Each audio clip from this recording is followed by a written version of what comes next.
O que fazer quando não se sabe o que fazer? Nos últimos dias nós temos conversado bastante sobre a importância da fé, do exercício da fé, do fortalecimento da fé. E pode ser que essas palavras tenham passado uma falsa impressão de que uma pessoa de fé é um tipo diferente de crente, de ser humano, de cristão, que nunca fraqueja diante das circunstâncias da vida, que nunca se sente perdido, sem saber exatamente qual a direção a tomar. E de fato, não é assim. Esta não é a realidade da vida nossa de cada dia. A Bíblia relata muitos homens e mulheres de fé que, mesmo demonstrando uma fé que deve ser imitada em muitas circunstâncias, passaram por momentos em que esta fé vacilou.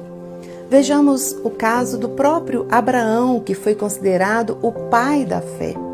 Deus chamou Abraão lá em Gênesis, no capítulo 12, e disse: Abraão, sai da sua terra, da sua parentela e vai para uma terra que eu te mostrarei.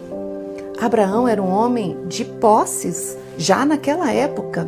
Pegou a sua esposa, pegou os seus servos, os seus animais, colocou as suas tendas e colocou tudo na estrada. Ele colocou primeiro o pé e depois Deus colocou o chão, como a gente gosta de dizer, não é? Quando alguém está demonstrando realmente confiar no Senhor, a gente diz que primeiro deve-se colocar o pé, deve-se colocar, dar o passo e depois Deus vai mostrar o caminho. Foi exatamente o que aconteceu com Abraão. Abraão colocou todas as suas posses, os seus pertences, as suas pessoas na estrada, mas ele não sabia para onde Deus o direcionaria, ele apenas obedeceu. Entretanto, houve momentos em que Abraão também vacilou na fé.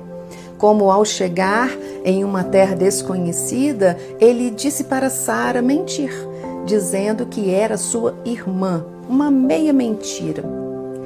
Com medo de que os homens daquela cidade, por admirarem a beleza de Sara, quisessem matá-lo para ficar com ela. Mas veja, Abraão já tinha recebido uma promessa de Deus naquela ocasião: você será pai de uma grande nação.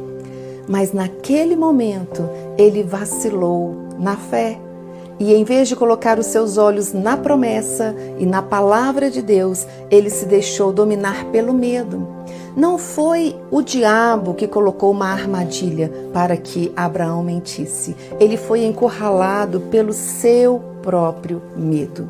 E o medo fez com que a sua fé vacilasse. A mesma coisa aconteceu quando Sara lhe fez uma proposta que fugia dos planos de Deus, para que ele gerasse esse filho através da sua escrava. E todos nós já sabemos quantas consequências tal atitude trouxe quando tanto Sara quanto Abraão vacilaram na fé.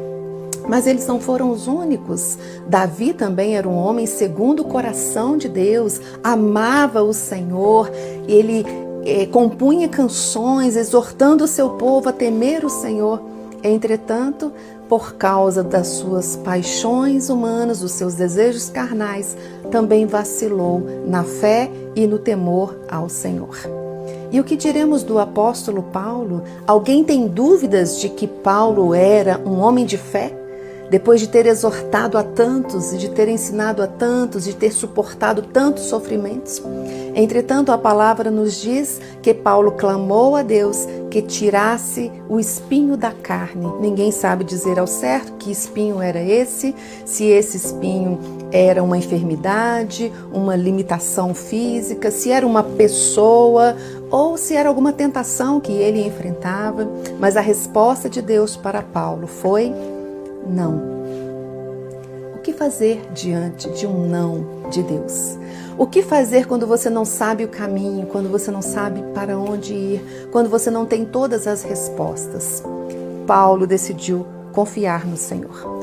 Quando Deus lhe disse: não vou retirar o espinho, porque na sua fraqueza o meu poder se evidencia e se aperfeiçoa. A minha graça te basta. Paulo decidiu confiar. E é isto que eu e você devemos fazer quando nós não soubermos exatamente o que fazer. Confiar nas palavras do Senhor. Apenas confie.